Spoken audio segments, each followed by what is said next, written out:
আসসালামু আলাইকুম সবাই কেমন আছেন? আজকে আমরা যাচ্ছি আমাদের ধইঞ্চা বুনতে, যেটাকে বলে আমরা মূলত এটা খড়ির কাজ করে আর কি। যেহেতু আমরা তামাক চাষ করি, তো আমাদেরকে এই জন্য খড়ি কিছু উৎপাদন করতে হয়।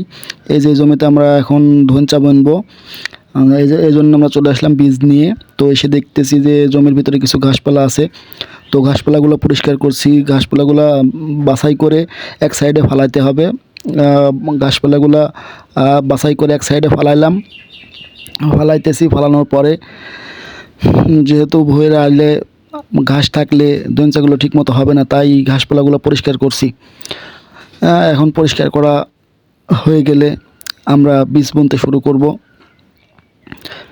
তো ঘাসপালাগুলো পরিষ্কার করা সম্পন্ন হয়ে গেলে বীজ বুনবো। এই যে বীজ এখন বুনতে শুরু করলাম। বীজ ছিটাচ্ছি, বীজ ছিটানোর পরে এই জমিতে পানি দিয়ে দিলে এই ধইঞ্চাটা হয়ে যাবে। তো বীজ ছিটাচ্ছি, বীজ ছিটানোর শেষে এই জমিতে পানি দিব আর কি। আমাদের তামাক চাষ যেহেতু হয়, এই কারণে আমাদের খড়ি উৎপাদন করতে হচ্ছে। তো অনেকেই আছে আমার এলাকায় যারা পাট বুনছে। পাট আমরাও বুনি, যেহেতু পাটেরও খড়ির দরকার আছে, তাই এবার অন্তত আমরা পাট বুনতেছি না, কারণ যেহেতু সব খরচ বেশি, তাই পাট এবার বুনতেছি না। এবার যেহেতু ধইঞ্চা বুনতেছি, তো আর কি।